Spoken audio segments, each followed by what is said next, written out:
Welcome to Exploring Computing. Today's video is Computer Networks, Part 1, Hardware. So we've been looking at individual computers and how individual computers work, but one of the things that makes computers extremely useful, particularly given our current situation, is the fact that they're all working together on the network. And so we're going to start by looking at computer network hardware, and then we're going to take a look at how to identify computers on the network, and then we're going to move up to the different rules that regulate how networks work together. And then finally, we're going to end by talking about how the World Wide Web works. And so this is going to take several different lectures. But for starts, let's take a look at the actual physical way that computers are hooked together to form a network. So when I'm going to form a network of computers, I need to worry about two different things. I need to worry about what the network topology is, which is to say, what is the geometric configuration of the computers? And then I need to worry about what medium I'm using to connect the computers together. So that's talking about, like, are the computers being hooked together using electromagnetic waves? Am I using optical cables? Am I using copper fiber? What specific medium am I using to connect these computers together? Here are three different classic topologies, and there are many, many more. These are just three classic examples. So I've got a star network, a ring network, and a bus network. You can see that the star network has a single node in the middle and then a bunch of nodes on the outside. And actually, you are all quite familiar with this network because it turns out that this particular network is the type of network that Wi-Fi uses. So if you kind of think about it, you've got a bunch of people in your house, or you've got a couple of people in the classroom, and they're all on the internet, and somewhere in that room or in a nearby room is the Wi-Fi router. And so all the computers talk to that individual Wi-Fi router, and if the individual Wi-Fi router goes down, nobody can talk to each other.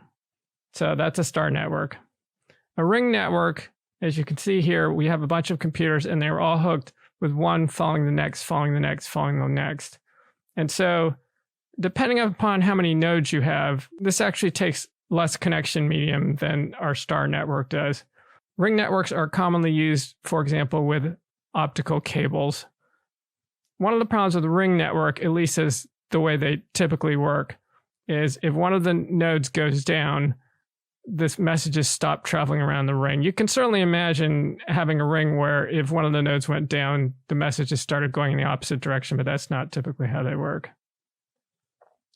And then finally, our last example here is a bus network. And in a bus network, all the computers are connected to a common cable. This sort of network used to be quite common, connecting computers together, say in a classroom. Bus networks also have their own set of problems. And in fact, each of these networks is going to have different rules for how they govern and how they work. And so one of the problems with the bus network is if multiple computers on the network try to send out a signal at the same time, you have a problem where there's contention on the line, and the network needs to have rules for what happens when two computers are simultaneously trying to use that bus. So one question we can ask ourselves is, we've seen three different types of networks here. What kind of network is the internet? And that actually turns out to be a trick question, because the internet is not a single network. It is actually a network composed of different networks. And this is what we refer to as an internetwork. And so here I've got a drawing of a network of networks. This is the sort of thing that might connect different people on campus. So, we might have a set of optical fiber cables connecting the different buildings in the university. And so we've got like a ring connecting each of those.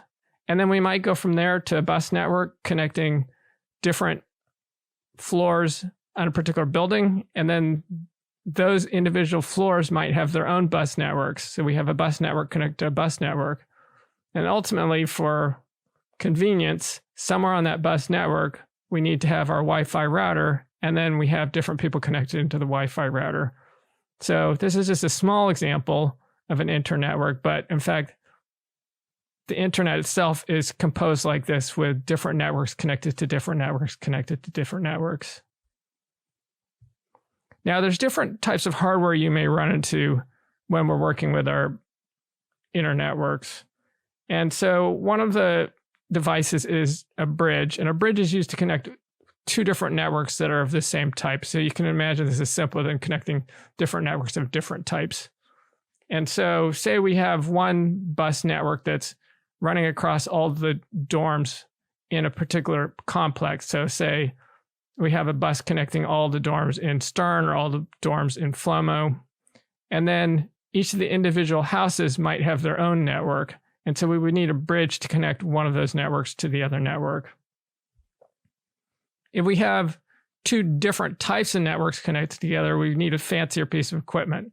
And so a router connects two different types of networks. This is probably most famous for wireless router. So if you hear people talk about wireless router, that is a device that connects the wireless network, the Wi-Fi network, to some other type of network.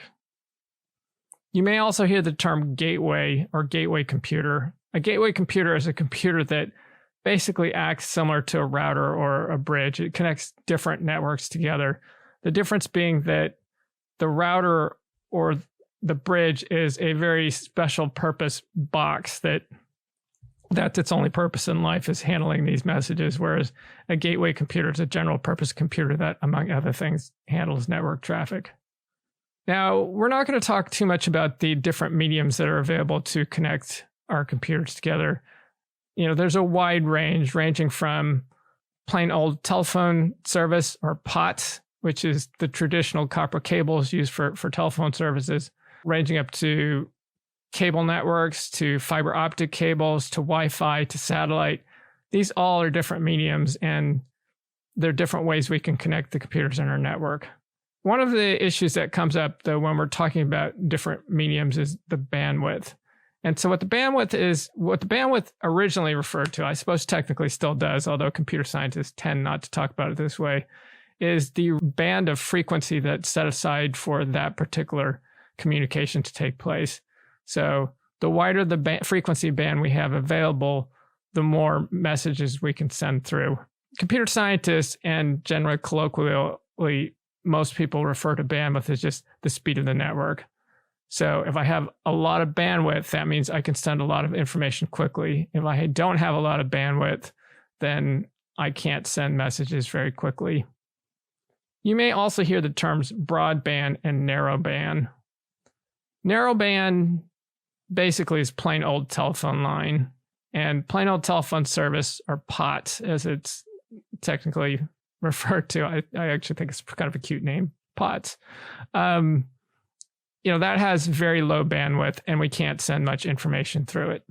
And in fact, as we saw in one of our previous videos, if we want to send a 5-minute CD song over POTS, it's going to take about 5 hours. So that's pretty bad. The term that you'll hear more frequently is broadband, and this just refers to something that's not narrowband. Generally, these terms aren't in widespread use anymore, except for there's a fair number of companies that have the name broadband in it, because it used to be really cool to be broadband instead of narrowband, but now everybody's broadband. So you will still hear the term broadband bandied around, mostly in the names of various companies that are out there. But that's what they're referring to.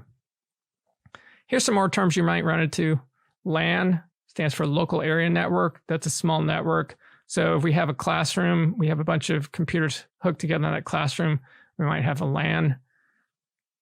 If you play computer games or you have friends that play computer games, you may hear them refer to a LAN party. This is a party where people bring their computers and get them networked together to play computer games. We used to do these back in the day. When Stanford changed its drinking policy at one point, we were trying to provide students with things to do other than drink. And so one of the activities, the RCC started having LAN parties for campus. That was kind of cool. You may also hear about wide area networks. These are networks that connect cities across continents or even across continents. You may also hear the term MAN, Metropolitan Area Network. This is a network within a city. So if you have a friend that's saying, I need to find a good man, they might be referring to wanting to find a good guy, or they might be thinking about which city they want to move to after graduation and making sure that that city has a good metropolitan area network. I'll have to admit, I've actually never seen man in use in this usage other than in network textbooks, but I'm fond of this joke, so you guys will have to put up with it. Another term you might run into is hops. As we talked about earlier, the internet is not a single network, it's actually a network of networks. And so hops is referring to how many networks my message needs to go through in order to get to its destination. So if I'm trying to communicate with a friend, say at Harvard, my message is going to have to go through many hops as it goes from the Stanford networks out to Stanford's connection with the wider internet. It goes through a bunch of internet backbone providers. It goes back out the other side to get into the Harvard network. It probably has to hop through a couple different networks at Harvard. So these are all different things that the message has to do in order to get to its destination. And what's going to happen here is there's a number of different things that's going to determine how fast a message or data travels through the internet. One is going to be the connection medium. So if I've got like fiber optic cable, that is going to be much faster than, say, plain old telephone service pods. But the other issue that's going to occur is every time message traffic goes from one network to the next network, there's also going to be delay because whatever we're using to connect those two networks together needs to spend some time looking at that message, figuring out, is this a message that's supposed to be going to someone on my network? Is this getting passed to another network? How does this need to get from this network to the other network? And so there's a delay because this actual processing has to take place. So the more hops we go through, the longer the message is going to take to get there. On a related note, you may hear people referring to lag and latency. Generally speaking, lag refers to the perception that the message is getting passed very slowly. For example, one of the things that I used to do as a resident fellow was when we were interviewing for new RAs, we would sometimes interview people at various Stanford Bing overseas programs. And you would notice sometimes there would be a long lag between when someone spoke and when you actually heard their words. And so this is lag. This is the appearance that the network is not doing well. Another time you'll hear the term lag is, you have a friend who plays first-person shooters and they're like, that wasn't my fault, it was the lag. Actually, it was their fault, they sucked. But the idea here is, they tried to move their character in a particular direction, and because of the delay in network traffic, they ended up getting shot. It wasn't because they didn't move quickly enough, it was because the message had to travel through too many slow connections or too many hops, or there was just too much. We'll talk about this in the next lecture. There was too many other packets traveling through the same network. Anyway, so the end result was the information that they moved did not get to the server in time. The term latency generally is a slightly more technical term referring to the amount of delay involved in the transmission. But these two are often used more or less synonymously. I should mention that lag and latency are not necessarily directly related to the speed of the connection. And so the idea here is you could have a lot of bandwidth and you could still have lag and latency. And so here's an example here. Suppose we are sending a message from Earth to a spaceship traveling around Mars. Okay, we've got several different things that we need to think about here. How much bandwidth do we have? Like, let's say I'm sending a new copy of the latest movie out. I don't know. I guess there aren't any movies out right now, but let's pretend Mulan is out, and I've got an astronaut out there, and she really loves Mulan.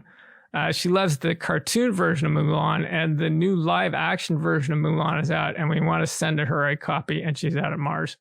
So if we have slow bandwidth, it is going to take a long time for that entire movie to reach this destination, regardless of how far away that person is. So let's say two of us are on the same network.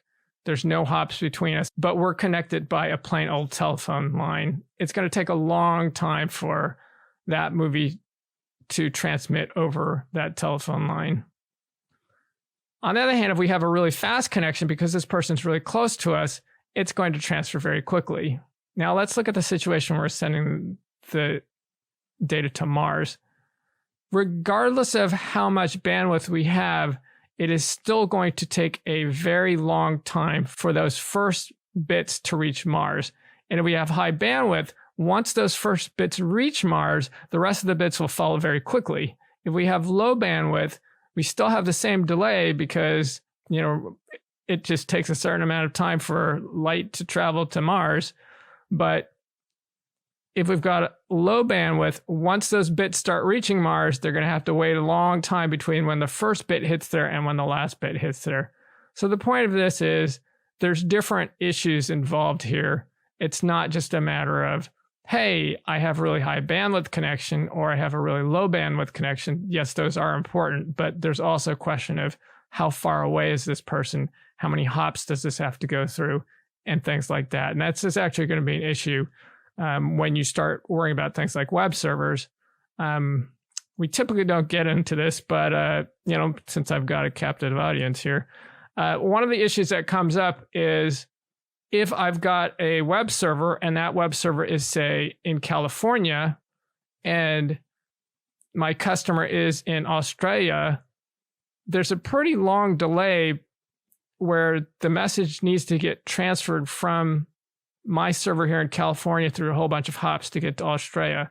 And so a better way to handle this is to use something called a content delivery network, or CDN. And what a CDN does is it takes the files that would normally be in my server here in California and it distributes to a whole bunch of different servers around the world.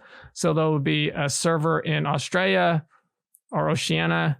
There will be a server in, say, Asia. There'll be a server in Europe, and there'll be a server in the United States. There'll be a server in Africa. And wherever the person is trying to access our information from, they will get it from the nearest server. And so, there will be fewer hops to get to that server. There will be less lag. There will be less latency, and the information will get to them much faster. So if you're going to come up with a server and you think that you're going to have a global audience, contracting out to content delivery network might be a great idea. All right, so that's it for now. In the next lecture, we're going to talk about how to identify individual computers on the network. And the next lecture on Friday, we're going to take a look at different protocols that are used governing how information travels through the internet. I'll see you again soon.